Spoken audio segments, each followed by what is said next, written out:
It was one of the greatest franchises of all time, led by one of the greatest heroes we had ever seen. Harrison Ford as Indiana Jones, backed up by the musical magic of John Williams. It was a tour de force of film tapestry. And yet today, the franchise has been dealt a deadly blow. And that blow, of course, comes from Kathleen Kennedy. It comes from James Mangold. It comes from mismanagement, and dare we say it comes from Bob Iger. However, up until recently, we didn't know exactly what we had lost with the dumb decisions they decided to make. Now, following a release of concept art of what Indy could have been under Spielberg, well, we know. It involves Short Round. It involves closing the circle. It involves Marion. And it involves all the sorts of things we wish to see, but apparently they decided yet again, just like with Star Wars, that they were going to subvert our expectations.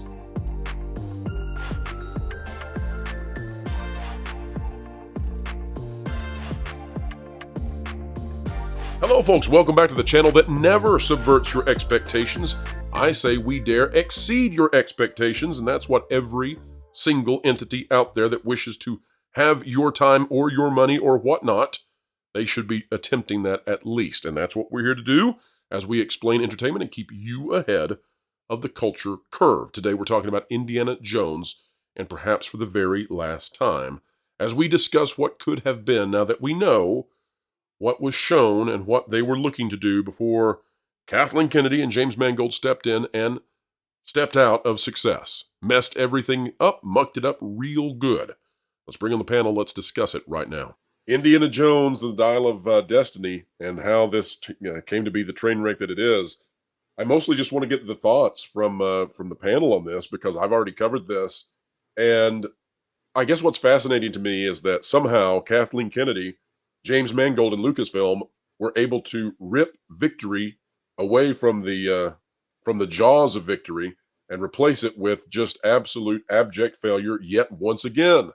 Here we've got the concept art for Indiana Jones fighting zombies with Short Round, and I suspect, based on people that I have spoken with, that this was part of the Steven Spielberg original vision, and that when James Mangold came in, all of this was jettisoned, and they went with the Phoebe Waller-Bridge idea instead.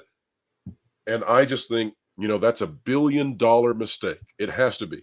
And so, according to what we've also heard from Miss Allen, who plays Marion in the Steven Spielberg script, she was in there significantly. And then later on, of course, when she read the script from James Mangold, although she doesn't explicitly say this, you can infer that when she read that script, she wasn't in it. And then she was brought back in at the very end, I think, as they got really, really nervous, probably from those test screenings that were discussed. But I just want to ask Script and Tom and Demion, guys, at what point do you just realize that at Lucasfilm, whatever their inclination is, it's the absolute wrong thing every time, and they should just do the opposite.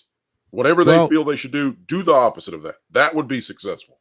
This just reminds me of some of the other no-brainers we've seen over the past couple decades in Hollywood, where it's like you're literally handed a silver platter. All you got to do is just do the right thing, and you go out of your way not to, right? One of my most viral tweets was that picture of Harrison Ford hugging Ke-Huy Quan Yep. at the Oscars, I think it was. And I go, this is the movie that everybody wanted. And after I saw the film, I'm like, you could have still made this movie, but if you had put Short Round in it instead, it would have been so much better. In fact, it would have been one of those movies where we go, okay, now this is the kind of way you kind of end a franchise and also extend it by giving the mantle to a character we all love. Right, because I do think they have another dip at the well here if they wanted to go with Ke-Huy Quan, because that man is a joy. Him in Loki season 2. Indiana Jones is over. He's the best part of Loki season 2. Yeah, he elevated Loki season 2 every time he was on screen. It was absolutely beautiful, and I don't know why they wouldn't have put him in this film. I also want to point out because they're idiots. Well, they're just at some point you just have to call it out and say they are idiots. I mean, we didn't get Luke with the original characters, and we don't get Indy with Short Round. It's insanity. It's free money. Yeah, Lucasfilm of course did the they same thing didn't with put Star Wars. Right, and they put the didn't original people together either. Yep. Exactly. I was and I got to imagine that Phoebe Waller-Bridge was the one who, because somebody had to in the writer's room go, well, why don't we have it be short round? And somebody in that point was either like, no, it must be Phoebe, or Phoebe Because herself. she's not a woman. Oh my god, she's not a She's not a woman. woman, you have Exactly. to.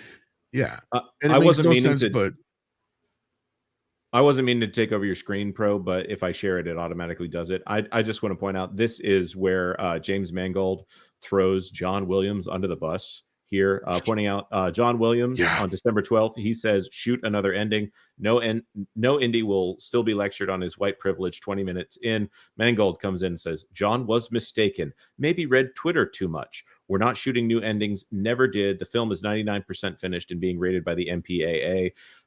This imagined zany ending with Indy being erased and replaced is a fever dream of wounded folks angry about other films I did not make. This account here tweeted out this video. Do you want to play this video, Pro? Go for it, yeah.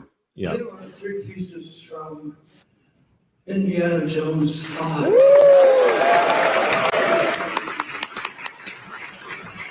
I thought we would be finished with Indiana Jones after 4. You know Harrison Ford. You all know who Harrison Ford is. And Harrison is 78 years old, but he's much younger than I am. But I thought, oh, if he can do 5 of them, I have to try to do the 5. So we have just about completed the film. We have maybe another ending to shoot and to record maybe in a couple of weeks.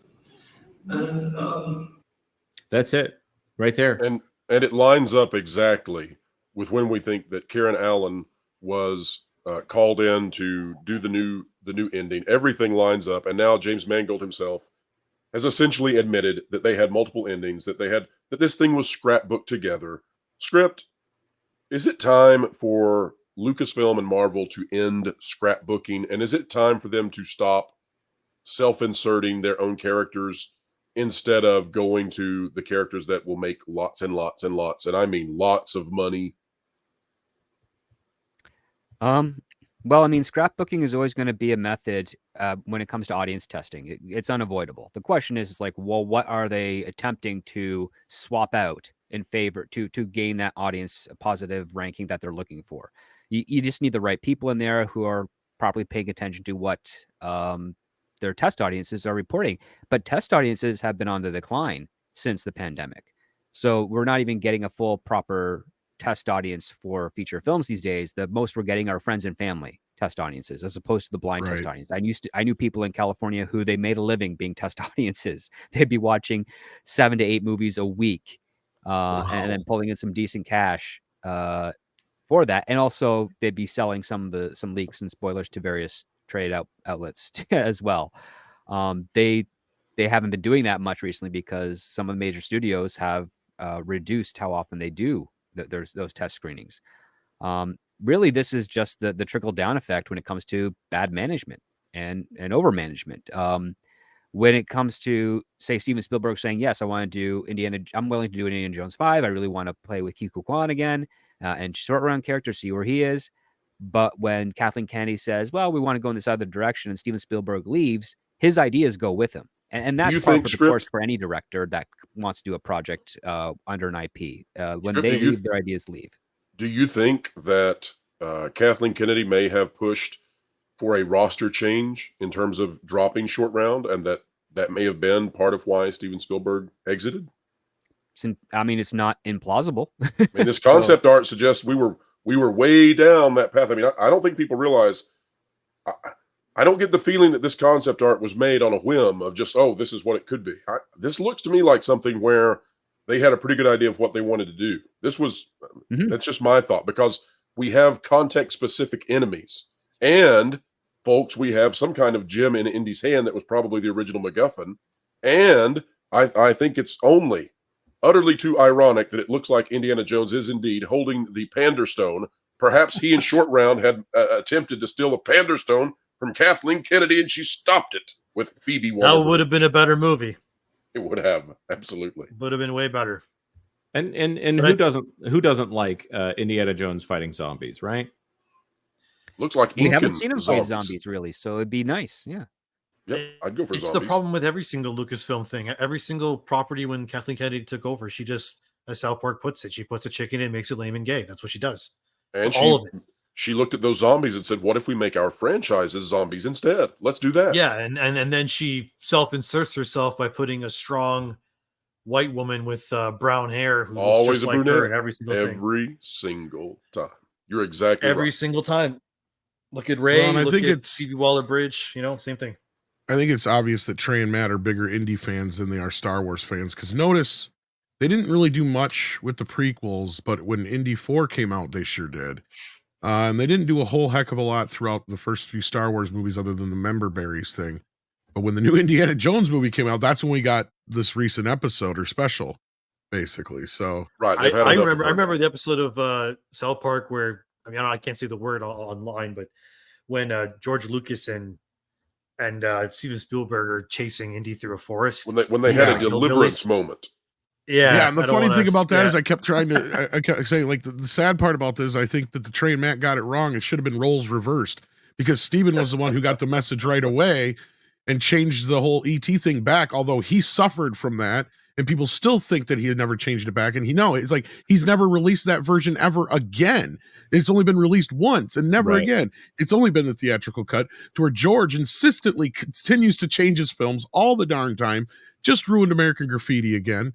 I mean, it's just like he's the one who does a lot of that kind of stuff. So it's the same kind of thing here with this kind of thing, I think, too. With Right. For those who Indiana might not Jones be, is, yeah, for our audience who might not follow it on that level, Steven Spielberg did a version of E.T., a E.T. special edition of E.T., where he changed out some guns for flashlights. And that was released on some walkie-talkies, level yeah. on home video. And then in Never subsequent release, again. yeah, and I've got the steelbook of E.T. It's the original version on that steelbook. So He has never done it again. But like the thing is I think it was because if we remember right, George was the one who pressured him into making Indy 4 in the first place, because he Yep. didn't want to. There's even that interview George where he's and like, Harrison Ford. yeah, where he's like, I don't even want to make this movie. Like, At the very least, it made money. It wasn't like a good movie, but even if you just for inflation, it did well. all Disney Can't has say done that is about made Dial of Destiny. George Lucas's bad movies better. That's right.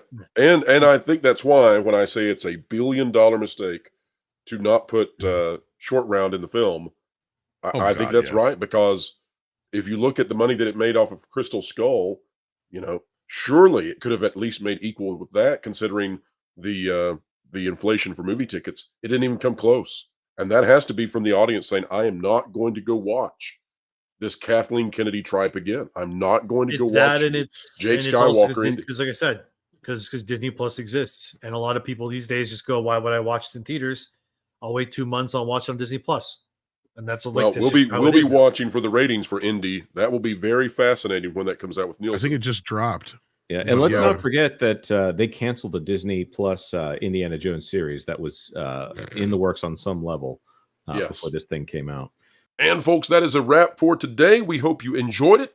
We also hope that you are having a very Merry Christmas, that your holidays are beautiful and bright, and that you are spending time with people who love you and that you love. And if not, folks, just know that we're pulling for you and that there are brighter days ahead. It is a wonderful time of year. We wish you wonderful times during this time of year. Folks, wherever you are and whatever you're doing, keep learning, keep growing, and keep having fun.